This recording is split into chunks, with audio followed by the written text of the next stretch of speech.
Railway station की एक धुंधली सुबह थी। प्लेटफार्म के कोने में फटे पुराने कपड़ों में एक भिखारी बैठा हुआ था। उसका नाम रमेश था। हर गुजरती ट्रेन के साथ वह हाथ फैलाकर भीख मांगता, लेकिन उसे हमेशा निराशा ही मिलती। उसकी जिंदगी में कोई सपना नहीं था, बस एक दिन का खाना जुटाने की चिंता थी। एक दिन प्लेटफार्म पर एक अमीर आदमी आया। रमेश ने हमेशा की तरह अपना हाथ फैलाया और कुछ पैसे मांगे, लेकिन उस आदमी ने कहा, मैं तुम्हें तभी कुछ दूंगा जब मुझे बदले में कुछ मिलेगा। रमेश ने पहले तो इस बात को मजाक समझा, लेकिन वह आदमी सीरियस था। रमेश ने पूछा, मेरे पास आपको देने के लिए कुछ भी नहीं है। उस आदमी ने मुस्कुराते हुए कहा, तुम्हारे पास मेहनत और हिम्मत है, इसे सही दिशा में लगाओ। उस दिन रमेश ने ठान लिया कि वह भीख नहीं मांगेगा। उसने सबसे पहले रेलवे स्टेशन पर पड़े कचरे को साफ करना शुरू किया। लोग उसकी मेहनत देखकर खुश हुए और उसे चाय और खाना देने लगे। धीरे धीरे उसने अपनी छोटी सी बचत से एक चाय का ठेला शुरू किया। हर दिन वह सूरज उगने से पहले काम पर लग जाता। उसकी चाय में कुछ खास था, शायद उसकी मेहनत और ईमानदारी का स्वाद।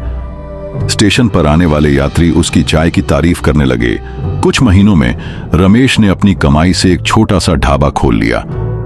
वह यात्रियों को सिर्फ खाना नहीं बल्कि सम्मान भी देता था। उसकी यही खासियत थी जिसने उसे सबसे अलग बनाया। धीरे धीरे उसका ढाबा एक रेस्तरां में बदल गया। उसने अपने साथ अन्य गरीब लोगों को भी काम पर रखा, जो कभी उसकी तरह ही संघर्ष कर रहे थे। रमेश की सफलता की राह आसान नहीं थी। कई बार उसे वित्तीय दिक्कतों का सामना करना पड़ा।